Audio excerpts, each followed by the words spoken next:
7장 22절에서 말하는 22절 이하에서 말하는 것처럼 내 속 사람으로는 하나님의 법을 즐거워하는데 내 지체 속에서 다른 한 법이 내 마음의 법과 싸워서 나를 사로잡는다. 이게 현실이죠. 그럼 이 긴장 관계 속에서 우리에게서 떠오르는 한 가지가 있는데 이게 뭐냐 하면 정죄입니다. 여러분 신앙생활 하면서 스스로를 정죄하지 않은 사람이 없잖아요. 여러분들보다 저는 그 정죄의 폭이 더 큽니다. 똑같은 잘못을 해도 어떻게 보면 율법주의적으로 아이고 내가 목사인데 이런 생각들이 더 많아서 그런 스스로를 정죄하는 것. 이 정죄라는 말 자체, condemnation이라는 이 말 자체가 유죄 판결이라는 의미도 있지만 심한 비난이라는 뜻도 있어요. 사전적으로 보면. 그러니까 심한 비난을 정죄라고 한단 말이에요. 그러니까 유죄 판결뿐만 아니라 심한 비난이 있는데 그 비난의 주체가 나 자신일 때도 많잖아요. 도대체 나는 왜 이 모양인가? 나는 왜 다시 또 죄를 저지르는가? 처음으로 한 번 저지른 죄만 있는 게 아니고, 전에 후회했던 그 죄를, 회개했던 그 죄를 또 짓는 경우가 너무 다반사이죠. 그런 일이 있을 때마다 우리 안에서 생겨나는 게 뭐냐 하면 스스로에 대한 심한 비난, 정죄이죠. 그게 이제 7장 마지막 부분에서 신앙인의 실존적인 삶을 나타낼 때에 내 마음의 법과 죄의 법이 서로 싸우는 것 같은, 그래서 오호라 나는 공고한 사람이로다 라고 말할 수밖에 없는 그 고단함, 그 고단함의 핵심에는 뭐가 있느냐? 내 마음으로 하나님의 법을 즐거워하는 것도 있고, 그러나 죄의 법에 이끌려서 죄를 범하는 그 갈등이 있단 말이에요. 근데 그 갈등만 있는 게 아니고 그 갈등 속에서 나 스스로를 향한 정죄, 심한 비난이 또한 있다는 거죠. 여러분, 이런 정죄가 있으면 됩니까? 안 됩니까? 안 됩니까? 됩니까? 두 분이서 알아서 해결하시고. 자, 이게 우리가 진지하게 고민을 해볼 문제예요. 그러면, 왜 안 됩니까?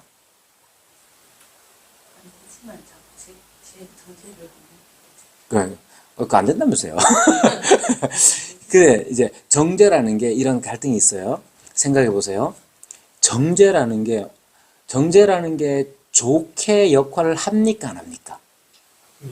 할 때도 있습니다. 물론 이제 뒤에 정답을 말씀드리자면 그 정죄함이라는 건 옳지 않지만 일반적으로 생각할 때 이게 양심의 가책 같은 거거든요.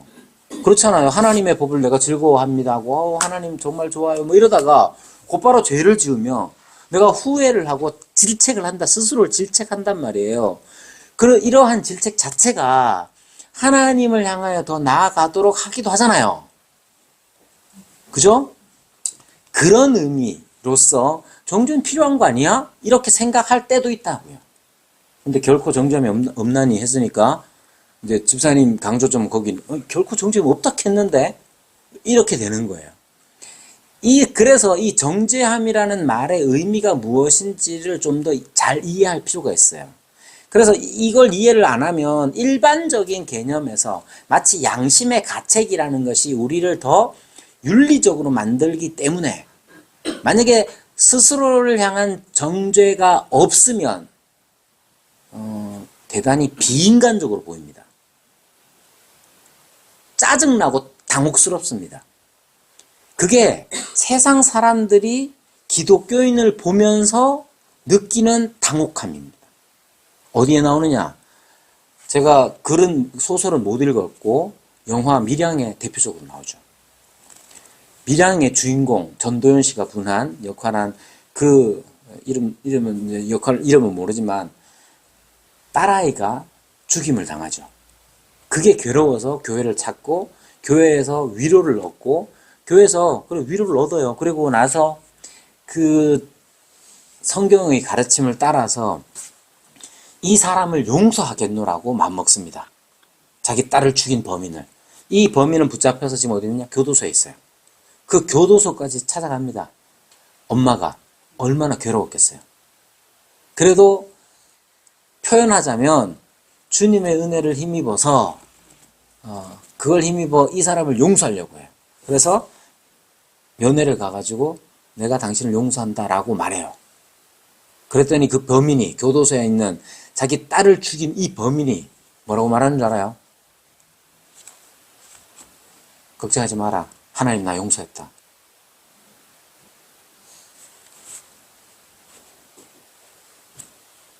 이런 일들이 있어요. 여러분, 이거 너무 당황스러운 일이잖아요. 그러니까 결코 정죄함이 없다는 이 말 자체를 잘못 오해하면 그렇게 된단 말이에요. 그래서 이 결코 정죄함이 없다는 것, 그러니까 우리의 신앙의, 우리의 삶이라는 게, 신자의 삶이라는 게 한번 예수님 믿기로 딱 결심하면 예수님 믿는 믿음에 합당한 삶을 늘 살면 제일 좋지. 그리고 우리도 그걸 바라잖아요. 근데 살다 보면 내 마음으로는 진짜 하나님의 법을 즐거워하는데 내 지체 속에서 또 다른 한 법이 나를 죄의 법으로 이끌어. 그 갈등 속에서 우리는 하나님께 회개도 하다가 막 죄를 또 짓다가 안 질라 했는데 또 짓고 막 이러면서 스스로를 자책하고 막 이런단 말이에요. 그래서 이러한 우리의 실존 속에서 항상 정죄라는 것은 우리가 양심의 가책과 같이 느껴져서 늘 우리에게 오는 거예요. 그냥 우리의 실존적인 어떤 삶의 모습들을 생각하지 않고 그냥 이대로만 읽으면 그냥 너무 법적으로 이해하는 거예요.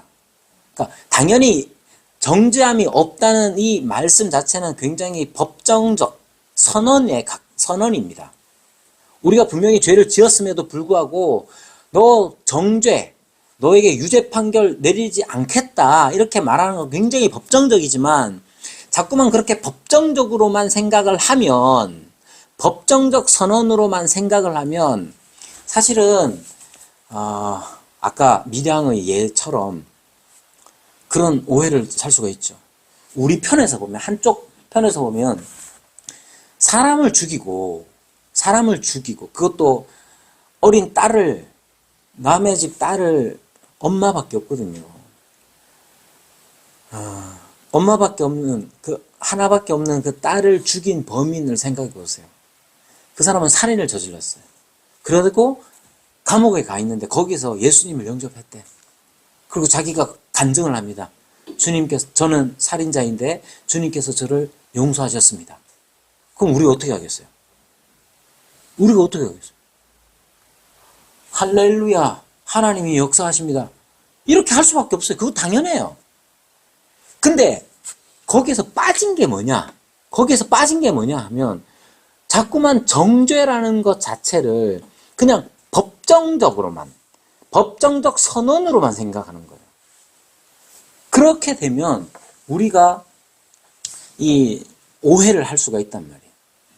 그래서 정죄라는 것 자체가 어떤 의미를 가져야 하느냐, 이거 대단히 중요합니다.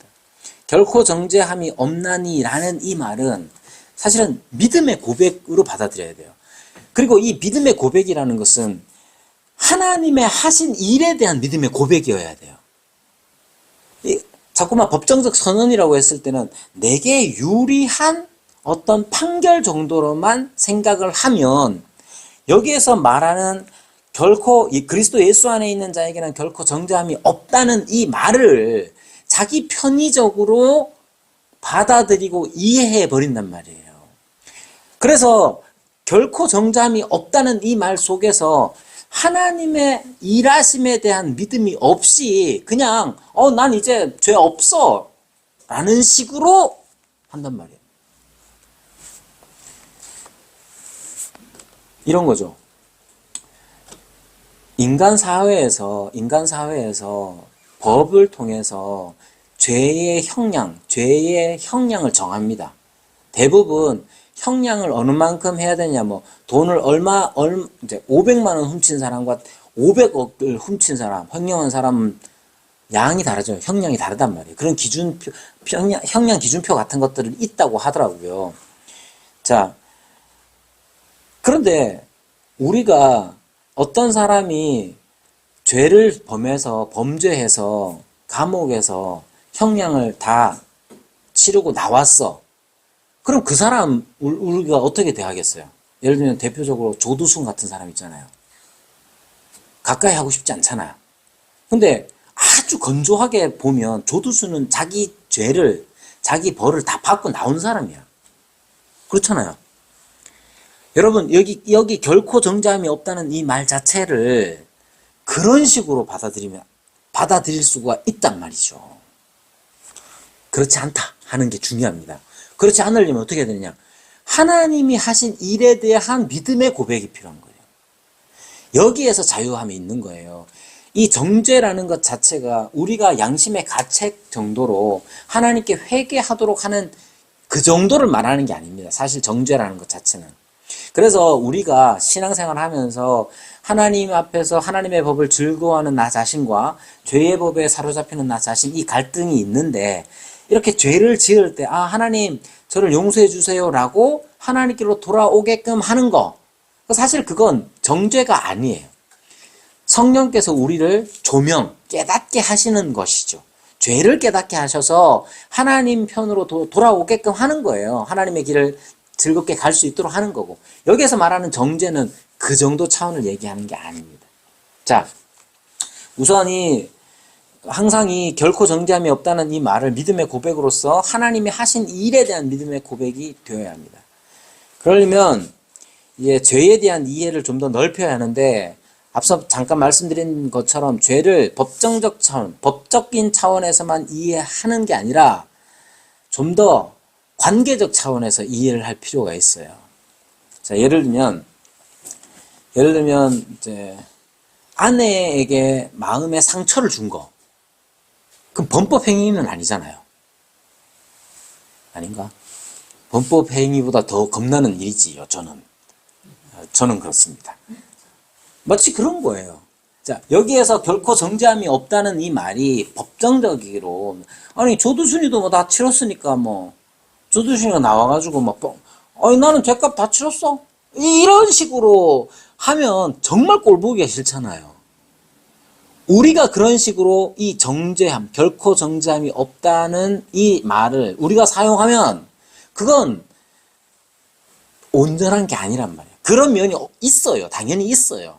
당연히 있지만 그것뿐만 아니라 마치 우리가 국가의 법률을 어긴 일은 없지만 아내와의 관계 속에서 아내의 마음을 섭섭하게 하거나 속상하게 하면 엄청 불편하잖아요. 그런 의미까지 다 포함되는 거예요. 결국은 이 결코 정죄함이 없다는 것은 이렇게 하나님과 우리의 관계 안에서 마치 관계를 깨트릴 것 같은 그런 일들은 일어나지 않는다는 것이죠. 그런 차원까지 이렇게 포함해서 정죄함이 없다는 말을 이해를 할 필요가 있습니다. 그래서 결코 정죄함이 없다는 이 믿음의 고백은 난 이제 아무 죄도 짓지 않는다는 의미가 아니고 결코 그런 의미가 아닙니다. 그래서 우리가 신앙생활을 하면서 겪게 되는 이 갈등, 하나님의 법을 즐거워하지만 또한 한 다른 법으로 인해서 죄의 법으로 나를 사로잡는 거, 이 갈등 속에서 오는 양심의 가책들, 이런 것들 때문에 하나님과 우리 관계가 깨어지거나 이런 일은 결코 없다는 거예요. 그래서 두 번째로 그리스도 안에 있다는 건, 예수 그리스도 안에 있다 하는 것은 죄와 사망의 법에서 해방되었다 하는 것을 보여줍니다. 여기 이제 법이라는 게 로마서에서 여러 가지로 이제 사용이 됩니다. 그래서 이제 하나님의 법, 율법, 이렇게 했을 때 하나님의 법 것이 있고, 또 보편적인 원리라는 개념이 담겨져 있기도 하고요. 또는 힘, 권세, 이런 의미가 담겨져 있습니다. 여기 죄와 사망의 법이라는 것 자체는 이렇게 힘, 권세를 뜻합니다. 그러니까 죄와 사망의 법에서 너를 해방하였다라고 했을 때 이전에는 죄와 사망의 법 아래에 꼼짝도 못하고 있었던 거예요. 죄를 짓고 죄삭시 사망이기 때문에 죄와 사망 아래에서 우리는 옴짝달싹을 못하고 있었던 거예요. 그 힘과 그 권세에 눌려서 꼼짝을 못하고 있었는데 어떻게 합니까? 생명의 성령의 법이 해방시켜주죠. 그래서 죄와 사망의 법에서 죄와 사망에서 꼼짝을 못하고 그 힘에 눌려가지고 꼼짝을 못하고 있었는데 거기에서 해방되는 것, 그것이 바로 자유인 것이죠. 그뿐만 아니라 우리를 이렇게 해방시키시고 우리 안으로 성령께서 들어오신 것이죠. 그래서 2절에서는 실질적인 죄의 권세로부터 놓여놨다고 우리 이제 성경이 가르치고 있습니다. 자, 어떻게 이게 가능하냐? 이제 3절과 4절에 나옵니다. 사망의 법에서 해방되는 것, 성령의 법 아래에 있게 된 것, 이거 어떻게 가능하냐 했을 때 3절에서는 율법이 육신으로 말미암아 연약하여 할 수 없는 것을 하나님은 하시죠. 그런데 어떻게 하시느냐? 곧 죄로 말미암아 자기 아들을 죄에 있는 육신의 모양으로 보내어 육신의 죄를 정하사 육신을 따르지 않고 그 영을 따라 행하는 우리에게 율법의 요구가 이루어지게 하려 하심이라. 그래서 이제 우리는 어떻게 되느냐? 생명의 성령의 법 아래에 있게 되는 거예요. 이제 우리를 하나님께서 그 아들을 보내셔서 우리를 속량하시죠. 원래 그렇게 죄와 사망의 법, 그 힘과 권세 아래 꽉 눌려 있었는데 그리스도의 죽으심으로 값을 치러서 우리를 거기서 건져내십니다. 그리고 죄와 사망의 법 아래에 있던 우리를 생명의 성령의 법 아래, 그 힘과 그 권세 아래에 두시는 거예요. 이런 거 믿습니까? 예, 여러분 잘 생각해 보시죠. 이런 걸 믿는가? 여러분, 우리 간혹 이제 그런 생각이 듭니다. 이제 우리 믿음의 내용이 사실은 엄청 풍부한데 정말 몇 가닥 안 되는 것만 붙잡고 있는 거 아닌가? 그런 생각들을 많이 합니다. 그래서 자, 이 해방은 3절에 하면 이제 하나님께서 하신 것이죠. 자기 아들을 죄 있는 육신의 모양으로 보내어 육신의 죄를 정하시는 방식으로 이 해방을 우리에게 주신 겁니다. 그래서 이것이 이제 아들을 통해서 가능하게 됐다 하는 것, 속죄물이 되게 하심으로써 하신 것이죠. 그래서 아들을 보내신 것은 법적으로만이 아니라 우리의 실제의 삶에서 죄를 없애게 하기 위해서 보내신 것이죠. 이전에는 죄와 사망의 법 아래에 꼼짝도 못하고 그냥 죄를 짓는 삶을 살았다면 이제는 생명의 성령의 법, 생명을 발현할 수 있는 그 힘과 권세 아래 우리를 두신 거예요. 그걸 뒤에서 말하지만 그것을 아들됨, 양자됨이라고 하는 겁니다.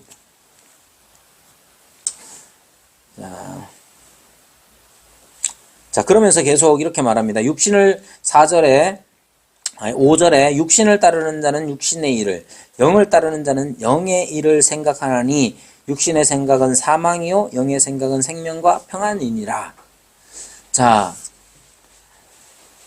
생명의 성령의 법 아래에 있다는 것, 그게 어떤 의미냐? 영의 일을 생각하는 삶을 사는 거예요. 자, 영의 일이란 무엇이냐 하면 여러분 이제 영이라는 것, 영이라는 단어 자체가 사실은 굉장히 많이 오염되어 있기도 합니다. 여기에서 성경 오늘 본문에서의 영이라는 것 자체는 당연히 성령을 의미합니다.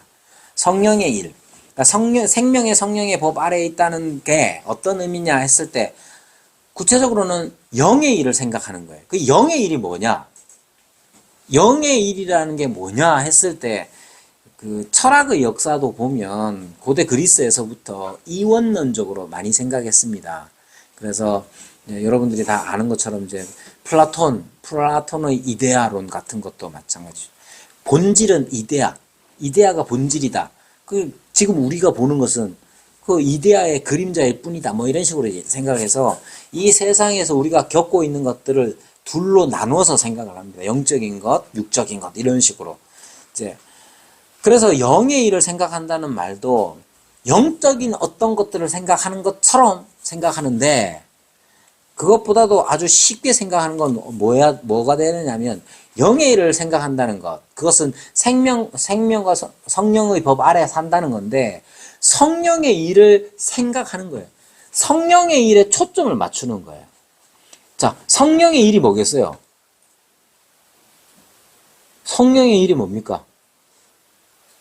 성령의 법 아래 산단 말이에요, 우리가. 죄와 사망의 법에서 해방되었죠. 성령의 법으로 이제 우리는 이제 편입된 거예요. 그럼 그게 뭐예요? 그게 뭐냐? 영의 일을 생각하는 거예요. 영의 일에 생각한다는 건 성령의 일에 초점을 맞추는 거예요. 이 생각이라는 말 자체를 자꾸만 머리로 하는 것 정도로만 생각하면 안 되고 전인격적인 거예요. 그래서 성령의 일에 초점을 맞춘다는 표현으로 저는 이제 것으로 표현하고 싶은데 성령의 일에 초점을 맞추는 것. 그러면 성령의 일이 뭔지를 알아야 되잖아요. 성령의 일이 뭡니까?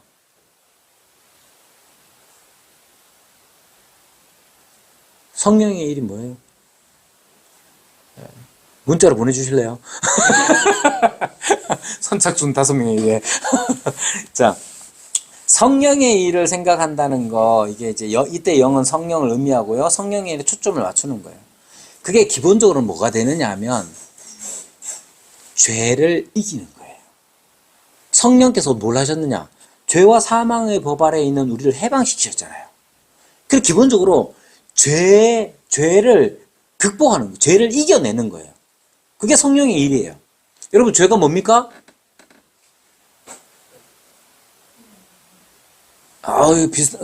정답이 나올 것 같아요. 크게. 그렇죠. 제일 중요합니다. 하나님과 멀어지게 하는 것. 그냥 표현하자면, 우리의 삶에서, 우리의 생각이든 우리의 삶 전체에서 하나님을 없애버리는 게 죄죠. 세상 사람들, 여기 이제 육신의 생각은 뭐 이렇게 하나님과 원수가 되나니 이렇게 막 이제 쭉 말하는데 생각해보세요. 세상 사람들 중에 여러분, 우리보다 더 착하게 사는 사람들 많단 말이에요. 지난번에도 말씀드렸지만 제가 성질이 좀 이렇게 막 과격할 때가 있어서 화를 참지 못할 때가 있단 말이에요. 근데 같이 이제 일하는 분 중에는 잘 참아, 내보다. 저는 이제 입으로 쌍욕은 안 하거든요. 어디를 가든지. 근데 이제 내가 쌍욕만 안 할 뿐이지. 그 비슷한 감정의 상태를 유지할 때가 많단 말이에요. 많다고 하면 안 되고 그럴 때가 있단 말이에요. 에? 다 그렇죠? 네. 근데 내 옆에 있는 안 믿는 사람은 표면적으로 볼 때 나보다 훨씬 더 순하고 화도 덜 내고 이렇단 말이에요. 그런 사람들 앞에 우리가 서면 왜 작아지는지 우리는 그렇게 된단 말이에요. 그러면 생각해 보세요. 그 사람들은 마치 나보다 죄가 덜한 것처럼 느껴질 때가 많아요. 그럼 이러한 이해 자체는 다 대부분 죄를 윤리적인 도덕적인 어떤 행위들로만 죄를 이해하기 때문에 그래요. 그러나 죄라는 것은 집사님 말씀하신 것, 집사님 맞으시죠? 네. 집사님 말씀하신 것처럼 죄라는 것 핵심은 뭐냐면 우리의 생각이든 우리의 감정이든 우리의 행동이든 간에 그 속에서 하나님을 빼버리는 거예요. 그게 가장 큰 죄예요. 성령이 하시는 일은 뭐겠어요, 그러면? 죄를 이기게 한다는 건 우리를 좀 더 도덕적인 삶을 살도록 하는, 그것도 맞지. 그러나 그 도덕적인 삶이라는 게 열매처럼 우리에게 눈에 보여진다면 그 열매를 맺게 하는 원동력, 힘의 원천을 어디에서 찾느냐? 하나님에게서 찾도록 성령께서 하시는 거예요. 그 영의 일을 생각한다고 했을 때, 영의 일을 생각한다는 게 뭐냐 했을 때, 성령이 하시는 일에 우리의 온 인격을 초점을 맞추는 거예요. 그게 성령의 일을 생각하는 것이죠. 영의 일을 생각하는 것이죠. 자꾸만 어떤 행동 자체를 영적이다 아니다라고 판단하기가 쉬워요. 기도는 영적인 겁니까? 기도는 영적인 겁니까? 그럴 수도 있고 아닐 수도 있는 거죠. 찬송하는 거는 영적인 겁니까? 언제가 아닌 것 같아요. 집사님 노래 잘하세요? 네. 그래요? 겸손하신가? 생각해보세요. 노래를 잘하는 사람이 있습니다. 성량도 좋고 높은 음도 잘 올라가요. 그런 사람 성가대 하죠. 그런 사람들이 성가대 하면서 내가 좀 하는데 이건 영적인 게 아니잖아요. 이거 하나님이 없으면 영적인 게 아닌 거예요. 기도도 마찬가지예요. 제가 전에 얘기했잖아요. 제가 대학교 막 이제 신학대학 들어가가지고 막 기도를 막 열심히 하고 딱 나왔는데 저쪽에서 같은 청년부 자매가 딱 오고 있더라고. 저 어떻게 했겠어요? 다시 올라가서 기도하는 척했단 말이에요.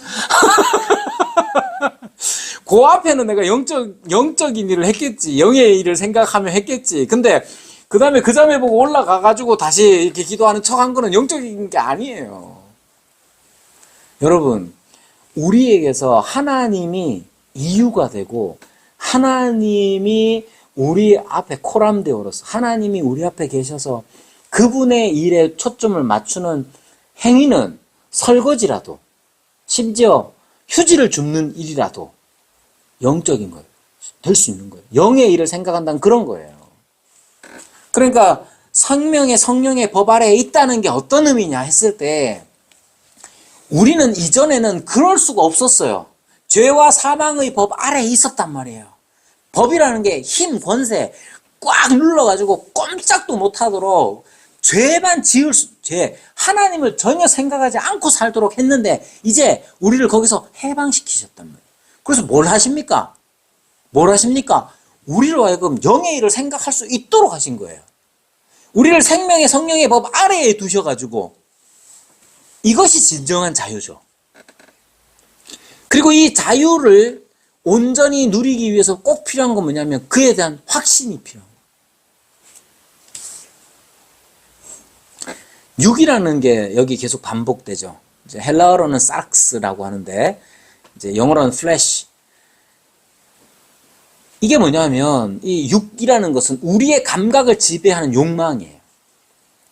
이건 특징이 뭐냐? 그리스도 중심이 아니라 자기 중심이에요. 거룩하기보다는 세속적인 것이죠. 그리스도를 생각하게 하는 게 아니라 그리스도적인 가치에 초점을 맞추는 게 아니라 다 자기예요. 목사를 왜 할까요? 제가 왜 목사 왜 할까요? 내가 좋아서 해요. 저는 목사가 된 게 난 너무 좋아요. 그런데 이제 내가 좋다는 건 내가 어릴 때부터 제가 이제 목사로 불린 사람입니다. 안경을 꼈기 때문이 아니라 우리 할아버지 우리 증조부 때부터 안동에서 이제 믿었는데 증조부 때부터 동네 유지셨거든요. 그래 믿었는데 신주단지 다 깨고 다니셨다고 그러더라고요. 우리 할아버지가 집마다 다 돌아다니는 증조 할아버지가. 그 할아버지가 이제 신앙을 또 계속 이어서 하다가 이제 신사참배 때문에 이제 멀리 간 거예요. 그 사이에 이제 그 다음 우리 아버지 윗대는 이제 신앙생활 다 안 해. 다 안 하는데 다 희한하죠. 할아버지가 신사참배 때문에 신사참배를 하시고 정죄함을 받아 정죄를 스스로 정죄한 거죠. 그리고 나서 신앙생활을 그냥 등졌어요. 그 사이에 신앙의 전수가 안 된 거예요. 우리 이제 아버지 때. 그러니까 우리 아버지 때는 이제 고모들만 다니시고 이제 3형제분들은 다 안 다니셨어요. 근데도 그 사이에 이제 가세는 다 기울어 가지고 내가 태어났을 때는 우리는 뭐 아무것도 없는 집이었어. 우리 아버지 생각에는 아마 그러셨던 것 같아요. 가문의 영광을 되찾는 방법 중에 하나가 할아버지가 못다한 거 제가 손주 중에 첫째거든요. 야가 하면 될 것 같아. 이런 기대도 있었겠죠. 그래서 어릴 때부터 저는 목사로 이제 할아버지가 소원하시고 저도 이제 그렇게 잘 자랐어요. 큰 사고 안 치고. 그래서 저는 목사 되는 게 그냥 운명처럼 여기고 살았단 말이에요. 그리고 뭐 저도 교회 생활이 되게 좋았고 그렇게 이제 살았죠. 근데 생각해 보세요. 목사가 되는 게 자기중심적으로 내가 나를 드러내기 위한 한 방편으로 목사 노릇 할 수 있어요, 없어요? 너무 쉽게 얘기하시네. 할 수 있죠. 그럼 그거는 육의 일인 거예요. 우리가 신앙생활 하면서 육에 사로잡힐 때 있죠. 그러나 거기에 계속해서 머물지 않도록 성령께서 우리를 깨우쳐 주시고 이끌어 주신단 말이에요. 여러분, 집사님이든 뭐 장로님이든 누구든 권사님이든 누구든 간에 다 마찬가지예요. 권사 왜 됐습니까? 시키니까 했죠, 뭐. 시킬 때 좋았죠? 그 좋았던 그 느낌이 과연 어디에서 비롯된 건가? 사람들이 나를 권사로 뽑아줬어. 나는 이만큼 이 교회 안에서 나는 인정받는 사람이야. 라는 식으로 생각하면 그건 영적인 게 아니에요. 이것을 깨달을 수 있도록 안 믿는 사람들은, 아직까지 그리스도의 은혜를 모르는 사람들, 생명의 성령의 법에 들어와 있지 않은 사람들은 여전히 교회 안에 있다 하더라도 육에 사로잡혀서 지낼 수가 있단 말이죠. 이걸 심각하게 생각을 해봐야 돼요.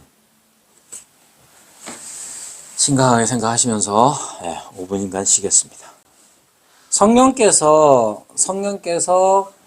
죄를, 성령의 일이라는 게 그런 거예요. 그래서 기본적으로 죄를 이기게 하시는 게 성령의 일이에요. 그럼 어떻게 이기게 하시냐? 7절에 육신의 생각은 하나님과 원수가 되나니 이제 하나님의 법에 굴복하지 아니할 뿐 아니라 할 수 없느니라 이렇게 말하면서 뒤에 이제 가면 13절에 보면 몸의 행실을 죽이면 이런 말이 나옵니다. 육신의 생각을 죽이는 일을 성령께서 하시는데 이게 이제 영어로 보면 이제 되게 유명한 단어가 나오는데 이제 mortification이라는 말이 나와요. 이게 번역하면 뭐 근절하다 뭐 이런 근절 의미가 있고 기독교 우리 개신교 전통 아래에서는 이제 존 오웬이라는 청교도의 황태자라고 불리는 사람인데 17세기의 영국 분이신데 이분은 이제 mortification을 이제 가르치셨는데 죄 죽임이라는 단어로 번역을 합니다. 그러니까 죄 죽임 교리라고 mortification을 이제 말하는데 육신의 생각을 죽이라 이렇게 말해요. 그러니까 육신의 생각을 죽이도록 육신의 생각을 죽인다는 건 뭐냐면 이 생각을 죽인다는 게 우리의 관심과 우리의 모든 초점 자체를 다른 데 두게 하는 거예요. 육이라는 것 자체가 자기중심적인 것이고 세속적 욕망에 관한 것인데 대표적으로 자기중심적인 거죠. 거기에서 벗어나게끔 하는 게 성령의 일인 거예요. 그래서 성령의 일을 생각하라고 했을 때는 이 두 가지가 다 포함되는 겁니다. 그리고 그것이 해방의 참된 자유의 의미예요. 그러니까 자유가 뭐냐? 나는 아무거나 다 할 수 있어. 하나님이 나를 죄를 용서해 주셔서 나를 정죄하지 않으시니까 내가 하는 어떤 일도 다 죄가 되지 않아. 이런 식으로 이제 구원파가 생각하잖아요. 그런 게 아니라 우리가 죄를 죽이는 일, 육에 사로잡혀서 있던 우리를 건져내셨으니까 성령의 일을 생각하게 하는 거, 성령의 일에 초점을 맞추는 거예요. 성령의 일이라는 거 생각해 보시면 성령이 뭘 하시느냐 했을 때 우리를 하나님의 자녀라는 것을 알려주시죠. 14절 뭐 계속 다 그렇게 얘기합니다. 14절 또 15절 16절 26절 27절 뭐 다 그렇게 얘기를 합니다. 그러니까 성령의 일이라는 게 뭐냐면 우리가 하나님의 자녀라는 것을 알게 합니다. 그리고 항상 이제 제가 항상 강조하는 게 뭐냐면 항상 신앙이라는 건 개인이 아니에요. 대부분 신앙이라는 걸 유교적으로 생각을 해서 수신제가 치국평천하. 그러니까 수신, 내가 나 스스로를 세우고 제가 가정을 잘 다스리고 이런 식으로 개인의 덕목으로만 자꾸만 이제 신앙을 생각하는데 생각해 보세요. 성령의 일이라는 게 우리가 하나님의 자녀라는 것을 알려주시는 게 성령의 일이에요. 나는 하나님의 자녀됨을 어떻게 알아요? 여러 가지로 할 수는 있지만 실제로 여러분들이 이제 흔한 표현으로 하자면 여러분이 은혜 받았다는 걸 언제 느끼느냐 했을 때 혼자서 하나님 말씀 깨닫고 막 이런 것도 있지만 누군가가 어려움과 힘들 때 우리에게 그리스도의 사랑을 베풀어주는 이 관계 안에 들었을 때 하나님의 손길을 느낀단 말이에요. 이런 게 중요한 거예요. 저는 이제 이런 부분을 대단히 강조합니다. 소위 표현하자면 이제 공동체적 강조를 저는 되게 많이 해요. 교회를 다녀도 자꾸만 자기 자신을 세우는 일. 그래서 내가 좀 더 도덕적으로 살고 신앙생활도 내가 남한테 책 잡히지 않도록 내가 잘 봐야지. 요런 정도만 자꾸만 개인적인 것으로만 생각할 때가 많아요. 여러분 그럴 것 같으면 하나님이 교회를 왜 허락하셨겠어요? 그렇지 않습니다. 그리고 여러분들이 혼자서만 잘해가지고 만약에 신앙생활 잘할 수 있다면 불교에서 하듯이 면벽 구도, 벽을 바라보고 해서 도를 찾는 그런 거 하면 되지. 하지만 그거 자체가 하나님께서 원하시는 방식이 아니라고요. 성령이 하시는 일에는 나 혼자 신비한 걸 경험하고 나 혼자 뭔가를 깨닫고 나 혼자 윤리적으로 살고 나 혼자 헌금 많이 이런 게 아니라 내가 하나님의 자녀임을 깨달은 만큼 하나님 아래에서의 우리의 삶을 돌아보도록 하는 거예요. 성령의 열매 있죠? 성령의 열매 뭡니까? 네, 그거 있죠? 네. 그거 다 혼자서 하는 게 아니에요. 사랑, 누구랑 합니까? 내 혼자 막 이래가지고 쓰다듬으면서 상용아, 사랑해. 벌써 비웃잖아요. 희락도 마찬가지예요. 혼자 웃는 사람, 혼자 기뻐하는 사람. 이게 진짜 기쁨이라는 건 함께 나누어지면서 더 커지는 거예요. 성령의 열매가 윤리적인 형태들을 띠고 있지만 그 윤리적이라는 말 자체가 혼자서 해내는 게 아니란 말이에요. 혼자서 누릴 수 있는 게 아니란 말이에요. 계명들 있죠? 계명들. 혼자서는 필요 없는 계명들이 얼마나 많아요. 거짓말을 나한테 합니까? 이런 거 좋아하셔요? 거짓말 나한테 하는 게 아니잖아요. 살인, 누군가를 찌르는 거고, 간음도 그렇고, 다 어떤 하나님께서 그 한 백성으로 삼으신 그 가운데에 각각의 사람들이 다 하나님과의 관계 속에서 그들 가운데 하나님이 계실 때에 온전히 순종할 수 있는 거예요. 그래서 성령의 일이라는 걸 자꾸만 개인적으로만 생각하지 마시고 하나님의 자녀로 우리를 삼으시는 일, 그거 어떻게 가능하냐? 여러분이 안 믿다가 예수님을 믿게 됐다. 나중에 커서 믿게 됐다. 어떻게 믿게 됐어요? 혼자 믿는 사람 아무도 없어요. 갑자기 하늘에서 뭔가 보여가지고 믿는 사람 없다고요. 내 친구가 몇 년 전부터 얘기해가지고 아니면 모태신앙이라도 엄마가 가락해서 온 거지. 혼자서 하는 사람 아무도 없어요. 그러니까 성령의 일을 생각하는 건 바로 그런 것이고 그것이 바로 해방, 자유인 것이고 이 일에 성령의 역사가 있다는 사실을 믿는 거 꼭 필요한 거예요. 그러니까 의롭다 하심 칭의 결과로서의 이 확신이라는 것이 나 혼자 그래 맞아 이런 게 아니라 성령의 열매, 성령께서 행하신 일에 관한 우리의 믿음인 것이죠. 그러한 확신이 필요한 겁니다. 자, 12절부터는 이렇게 이제 확신, 예를 들면 mortification, 죄를 죽이는 일, 이것이 성령의 일로서 죄를 죽여야 한다. 이런 모든 것들이 어떻게 보면 나 혼자서 뭐 다짐하는 방식이 아니라 한편으로 생각하면 자연스럽게 일어나는 일 중에 하나일 수도 있어요. 왜? 우리가 하나님의 자녀가 되었기 때문에 그래요. 그래서 이제 12절부터 25절까지 보면 확신을 할 때 하나님 아버지, 아빠 아버지에 관한 내용을 가지고 있어야 돼요. 자기 아들을 통해서 우리를 죄와 사망의 법에서 해방시키신 하나님은 우리를 자녀로 삼으시죠. 그래서 우리는 하나님을 아빠 아버지라고 부를 수 있는 것이고 이것이 진정한 진정한 해방의 의미가 되죠. 예수를 죽인 자 가운데서 살리신 이의 영이 우리 가운데 거하셔서 우리를 인도하심으로 자녀된 삶을 살아갈 수가 있는 겁니다. 자, 죄를 죽이는 것, 육신의 생각을 죽이는, 이 죄의 본성을 죽이는 일 성령이 하시는 것이고요.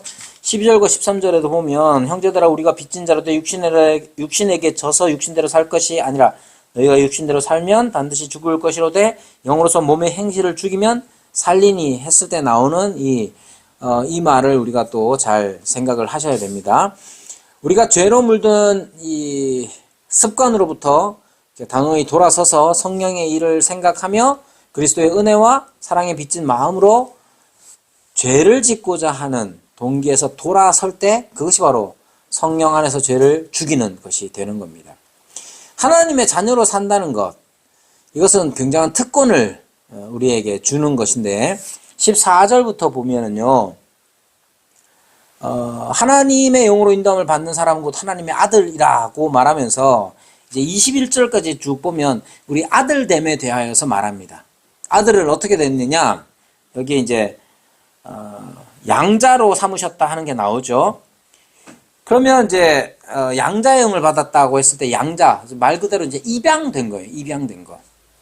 여기에서 중요한 핵심 중에 하나는 뭐냐면 우리가 하나님을 아빠 아버지라고 했을 때에 그 아버지 되심이 어떻게 일어났느냐 했을 때 입양이라는 걸 잘 생각해 보세요. 입양은 아이가 골라 잡는 게 아니잖아요. 입양은 전적으로 그 입양하는 아버지가 주권적으로 택하는 거예요. 그게 인간적으로도 마찬가지잖아요. 저도 가보지는 않았지만, 자주 가보지는 않았지만, 이제 고아원 같은 거 이제 대학 때, 고아원 사역 같은 거 이렇게 한 번씩 가고 그랬거든요. 아이들이 되게 어린 아이들이 문이 열리면 아이들이 쫓아와요. 그래서 안긴단 말이에요. 이제 한두 명이 그러는 게 아니라 대부분이 다 그래요. 짠하죠? 근데 생각해보세요. 그 모든 아이들을 다 걔네들이 입양할 사람을 택하는 게 아니에요. 다 그렇지만 어쨌든 우리가 하나님을 아버지라고 할 때에 양자형을 받았다라고 했을 때 그건 내가 택하는 게 아니라 하나님 아버지의 주권적인 사역인 것이죠. 그런 점들을 여기에서도 강조하고 있고요. 자, 이렇게 이제 하나님의 영으로 인도함을 받는다. 그 사람이 곧 하나님의 아들이라 했을 때 이 아들됨이라는 게 하나님의 영으로 인도함을 받는 것으로 확인되는 것이죠. 그러니까 우리가 하나님을 아버지라고 부를 때에 우리가 그렇게 하나님을 아버지라고 부를 때 그것은 하나님의 영으로 인도함을 받는 자로서 그렇게 하는 거예요. 그러면 앞서 말씀드린 걸 다시 생각하셔야 돼요. 하나님의 영으로 인도함을 받는 게 뭐냐? 하나님의 영으로 인도함을 받는 게 뭐냐 했을 때 하나님 인도해 주십시오 그러면서 맨날 구하는 게 뭐냐? 앞으로 장래에 뭐가 될 건가? 이런 것만 자꾸만 생각하면 점치는 거랑 뭐가 제가 지금 여러분들 자극하기 위해서 이렇게 과하게 표현하는 겁니다. 그러니까 이제 너무 섭섭하게 생각하지 마시고 하나님의 영으로 인도함을 받는다는 게 과연 뭐냐 했을 때 하나님께 늘상 우리가 하나님 인도해 주십시오 라고 했을 때 언제 그런 기도를 하느냐 하면 내가 뭘 해야 될지 모르고 어떻게 뭘 선택해야 될지 갈등이 이럴 때 주로 한다고요.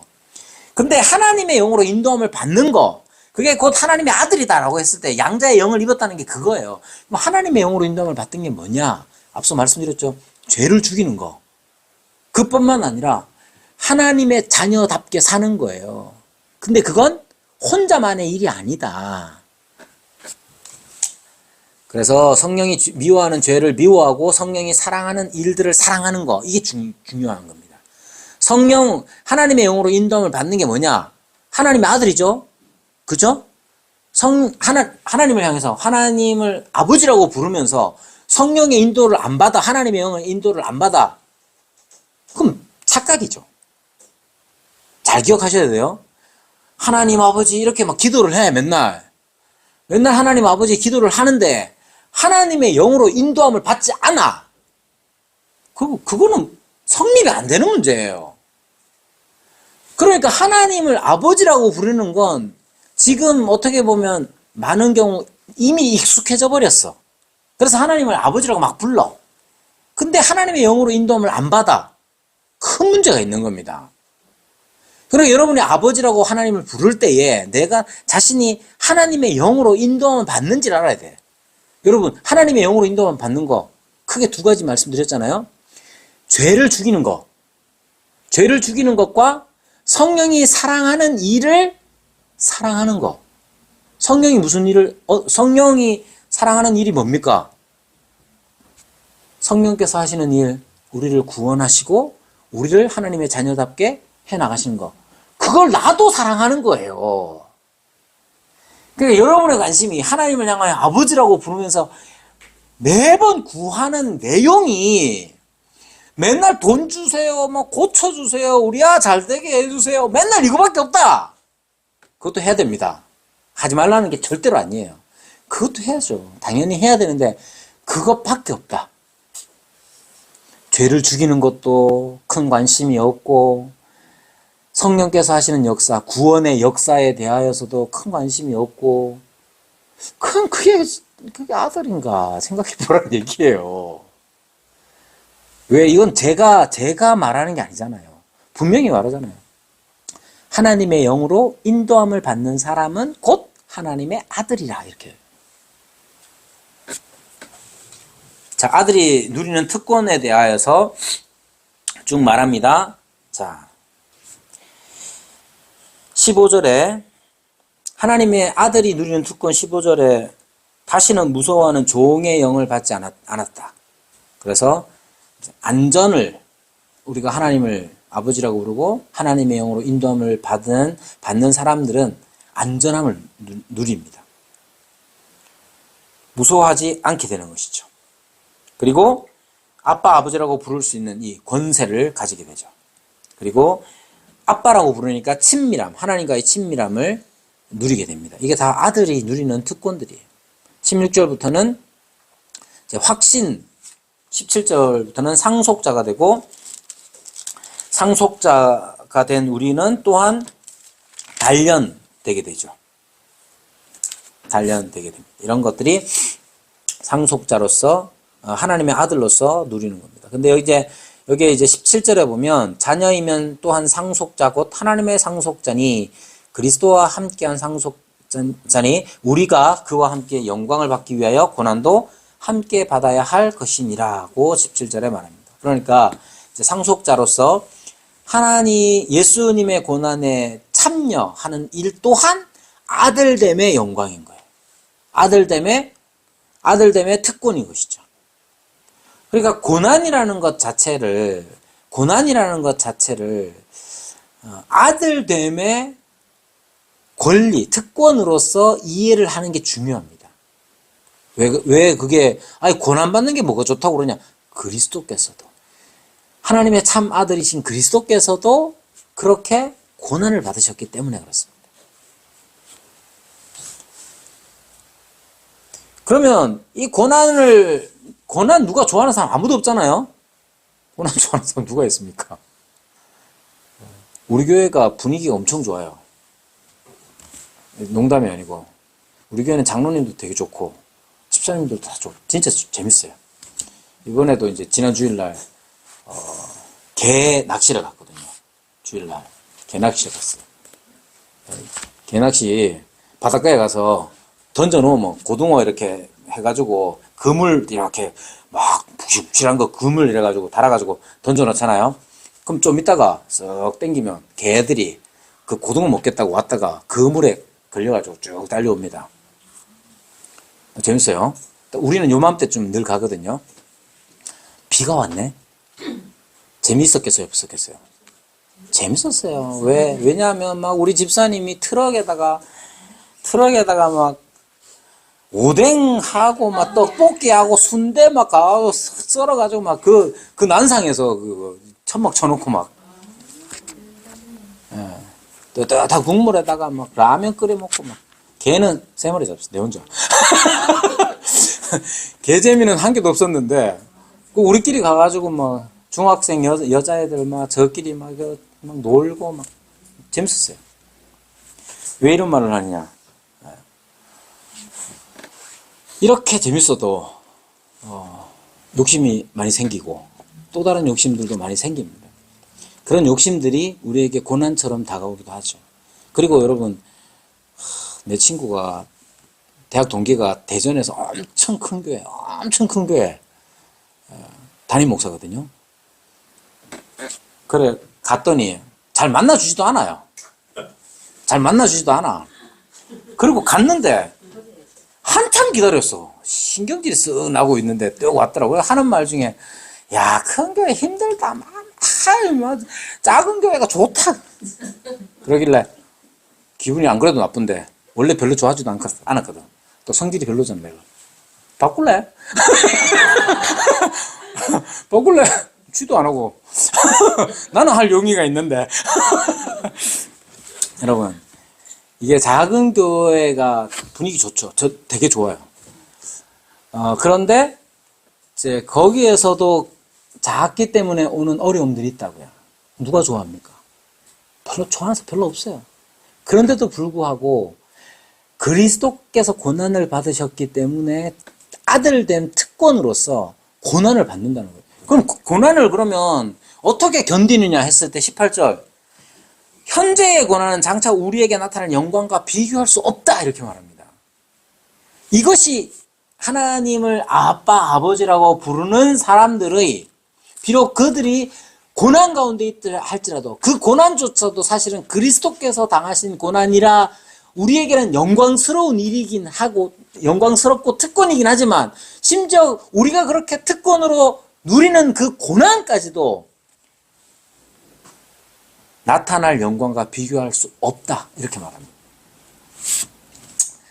이 현재의 고난과 장차 나타날 영광 모두 아빠 아버지께서 주시는 것이죠. 그래서 우리뿐만 아니라 모든 피조물들이 탄식하며 고통을 겪고 있다고 22절에서 말합니다. 자, 그리고 이제 시간이 없어서 26절부터는 이제 확신의 내용 3으로 성령의 도우심. 이러한 가운데서 성령께서 우리에게 도와주시죠. 보지 못하는 것을 바라면 참음으로 기다려야 하는 우리를 하나님께서는 그냥 버려두시지 않아요. 왜? 아빠, 아버지가 되시는 분이니까 우리를 그냥 버려두시지 않고 우리의 연약함을 도우십니다. 어떻게 도우시느냐 하면 우리를 위하여 친히 간구하시죠. 성령께서 26절 성령께서 우리를 이렇게 도우십니다. 그러니까 이 도우심에 관하여서 사실은 이제 26절 한번 보시면 이와 같이 성령도 우리의 연약함을 도우시나니 우리는 마땅히 기도할 바를 알지 못하나 오직 성령이 말할 수 없는 탄식으로 우리를 위하여 친히 간구하시느니라. 이게 우리가 누리는 특권 중에 하나이고 또 우리가 믿어야 할, 확신해야 할 내용 중에 하나예요. 여러분, 이제 우리가 당하는 고난이라는 것 자체가 그 누구도 원하는 사람은 없지만 고난을 통과해서만이 보게 되는 것들이 있죠. 어제 그 큐티 본문 107편 23절부터 43절이잖아요. 거기에 보면 이제 바다로 나가는 사람들에 대해서 얘기하면서 깊은 바다에서 그들이 하나님이 하시는 일과 기이한 일을 본다 이렇게 말합니다. 깊은 바다.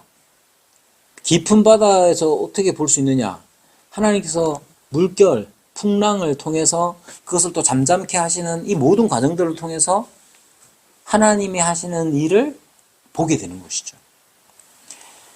고난을 통과해야만이 보이는 것들도 있어요. 그런데 그 고난을 통과하는 일, 고난을 겪는 이 일이 쉽지 않습니다. 쉽지 않을 때 어느 정도로 쉽지 않느냐 하면 내가 기도조차 하기 어려울 만큼 쉽지 않은 고난도 겪을 수 있어요. 그럴 때 이제 하나님이 없는 사람들 혹은 시험에 드는 사람들이 종종 하나님이 도대체 뭘 하시느냐 반문하며 한탄할 때가 있지만 26절에서 말하는 것처럼 우리가 고난으로 인하여 그런 말은 없지만 고난으로 인하여서 우리가 연약하여져서 심지어 어느 정도로 연약하느냐 하면 마땅히 기도할 바를 알지 못할 정도로 우리가 연약함 가운데 빠져 있다 할지라도 우리의 아빠 아버지가 되시는 하나님께서는 어떻게 우리를 도우시느냐 하면 성령께서 말할 수 없는 탄식으로 우리를 위하여 친히 간구하시는 거예요.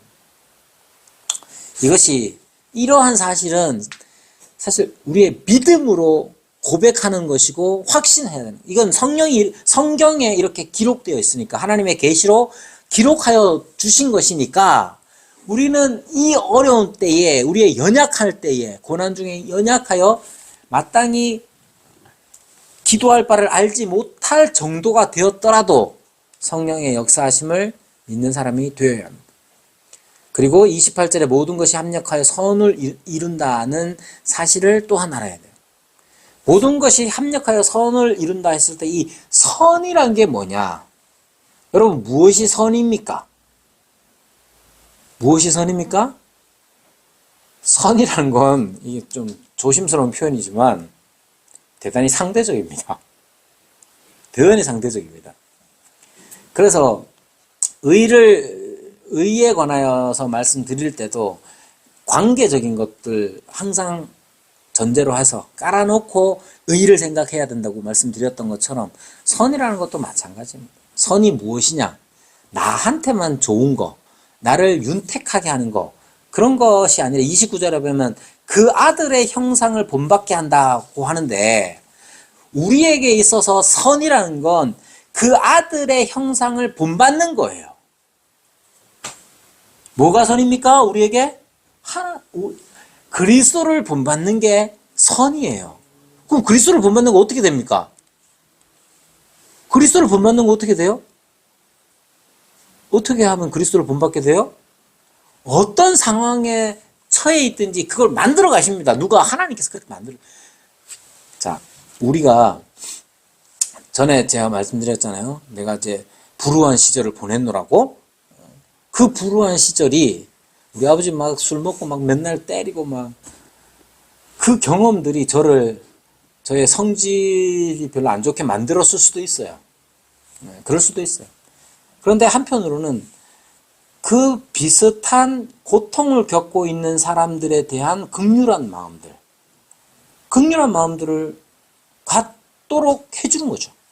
내가 원치 않은 고난이었지만 그 고난을 통과하면서 하나님께서 내게 베풀어 주신 것들 중에는 진짜 그런 고통을 당하는 사람들에 대한 긍휼한 마음을 갖도록 해주시는 거예요.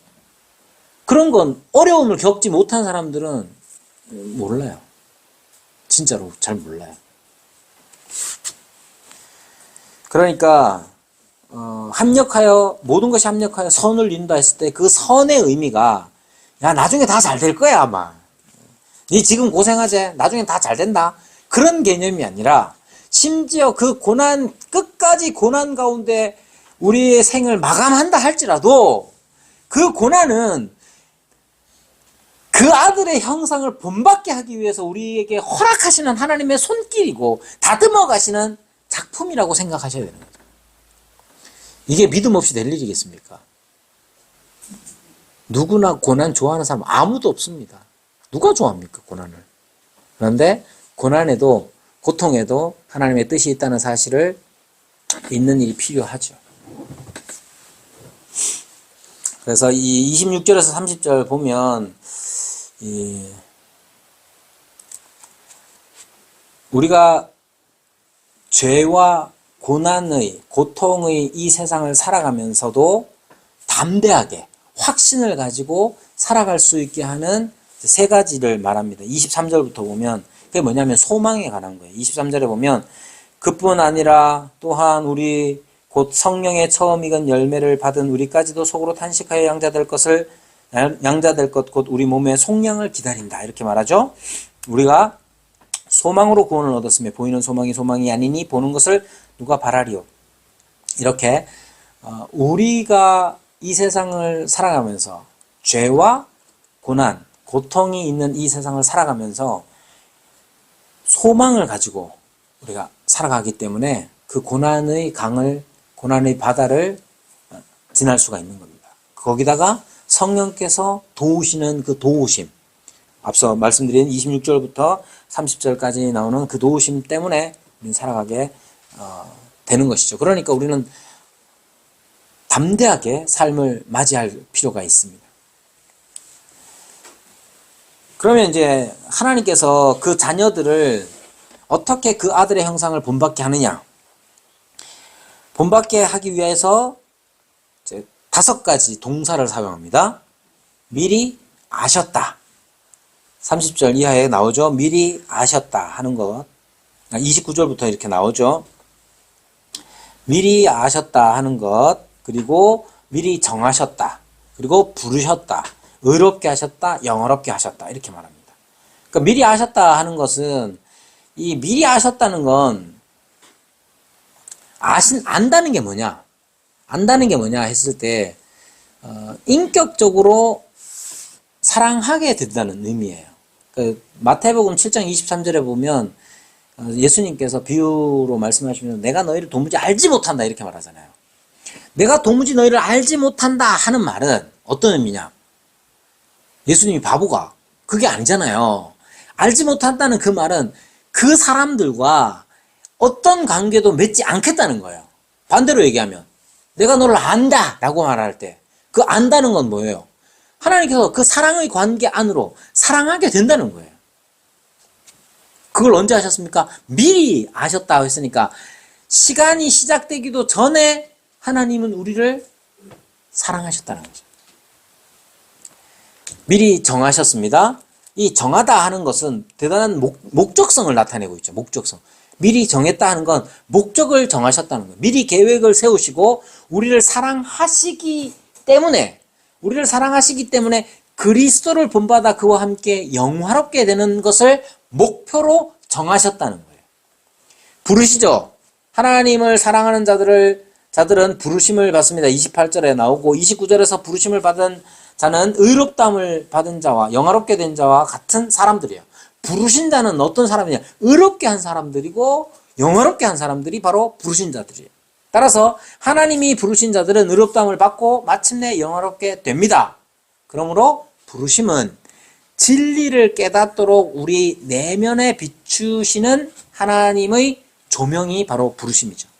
의롭다 하셨다는 말은 어떻게 되느냐 하면 그리스도의 사역을 근거로 법적으로 의롭고 흠이 없다고 선고하시고 그렇게 대우해 주시는 거예요. 우리가 그리스도를 믿을 때 의로운 신분을 얻게 되는 것이죠. 영화롭게 하셨다. 영화는 언제 될 것 같아요? 영화는 언제 됩니까? 영화. 우리는 성화를 이루고 있죠. 영화는. 근데 그러면 영화롭게 할 것이다 라고 해야 되는데 영화롭게 하셨다. 과거 시제를 사용하죠. 왜 그럴까요? 그게 확실하기 때문에 그렇습니다. 영화롭게 하실 것이다 안 하고 영화롭게 하셨다라고 말하는 이유는 뭐냐 하면 우리를 그렇게 하실 거라고 틀림없이 그렇게 하신다는 선언인 거예요. 자, 그러므로 우리는 그의 아들의 형상을 본받게 된다는 이 말씀이 얼마나 확실한지를 보게 되죠. 자, 이 31절부터는 31절부터는 덧붙이고 싶지가 않더라고요. 저는 20대 신학교 이제 입학해서 얼마 안 돼가지고 어쩌다가 주일날, 지난번에 말씀드렸는데 주일날 어쩌다가 오후에 집에 왔어요. 저녁 예배가 있어서 그 사이에 왔던 것 같아요. 주일날 성경을 읽으면서 로마서 한번 읽어볼까 하다가 여기서 터졌습니다. 너무나 감격스러운. 그래서 더 덧붙이고 싶지는 않더라고요. 죄와 사망의 법에서 해방시키시고 하나님의 아들로 삼사 성령으로 도우시는 이 그리스도의 사랑이 우리의 실제입니다. 이게 이 사랑이 얼마나 큰지를 깊이 묵상할 수 있어야 돼요. 31절부터 35절 보면 질문을 5가지 합니다. 찾아볼까요? 31절부터 질문. 31절에 질문 뭐 나옵니까? 한번 크게 한번 읽어보세요. 그렇죠. 만일 하나님이 우리를 위하시면 누가 우리를 대적하리요? 왜 이렇게 묻습니까? 우리는 죄와 고난의 현장 속에서 살아갑니다. 그 속에서 갈등하기도 하고 우리 스스로 막 정죄하기도 하고 막 스스로를 자책하기도 하고 그렇게 살아갑니다. 그래서 우리는 스스로 낙심하여 쓰러질 때도 있어요. 근데 묻죠. 반문합니다. 어떻게 반문합니까? 만일 하나님이 우리를 위하시면 누가 우리를 대적하려? 32절의 질문이 뭡니까? 자기 아들을 아끼지 아니하시고 우리 모든 사람을 위하여 내주신 이가 어찌 그 아들과 함께 모든 것을 우리에게 주시지 아니하겠느냐? 우리가 뭔가가 필요할 때 하나님이 안 주시면 우리가 답답하죠. 지금 당장 우리가 구하는 이것이 없으면 당장 망할 것 같고 죽을 것 같지요. 그러나 그럴 때마다 우리에게 아들을 내어주신 이가 바로 우리의 기도를 들으시는 하나님이라는 사실을 믿어야 돼요. 그럴 때 우리는 부정할 수가 없습니다. 33절 누가 정죄하리요? 죽으실 뿐 아니라 다시 살아나신 이는 그리스도시니 그는 하나님 우편에 앉아 계신 자요 우리를 위하여 간구하시는 자시니라. 누가 우리를 그리스도의 사랑에서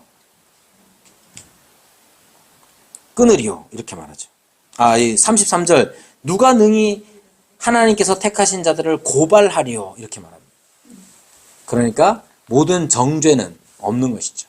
33절부터 34절에 보면 33절, 34절 끝에 보면 의롭다 하신 이는 하나님이시니 누가 정죄하리요? 35절에 누가 우리를 그리스도의 사랑에서 끊으리요?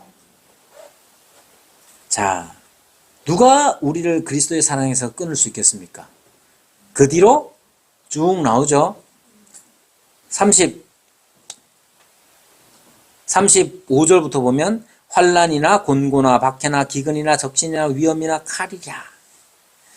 그러니까 여기에서 그리스도의 사랑에서 끊을 수 없다 이렇게 말하면서 무엇까지 하느냐 하면 인간이 경험하는 어떤 것도 그리스도의 사랑에서 끊을 수 없어요. 사망이나 생명, 우리가 경험하는 것들이죠. 그것도 끊을 수 없습니다. 영적인 존재들도 우리를 끊을 수 없어요. 그리스도의 사랑에서. 천사나 권세자들이나. 시간이 끊을 수 있냐? 그럴 수 없어요. 현재일이나 장래일이나. 하나님의 백성을 대적하는 어떤 것들도 끊을 수 없어요. 능력도 끊을 수 없죠. 공간도 마찬가지예요. 높음이나 깊음이나 그 어떤 것도 그리스도의 사랑에서 끊을 수 없어요.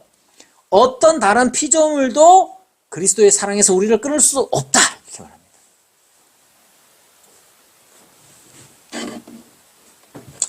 이거는 진짜 여기다 뭘 덧붙일 수 있겠습니까? 제가. 그런즉 이 일에 대하여 우리가 무슨 말 하리요? 여기에서 이 일이 뭐겠어요?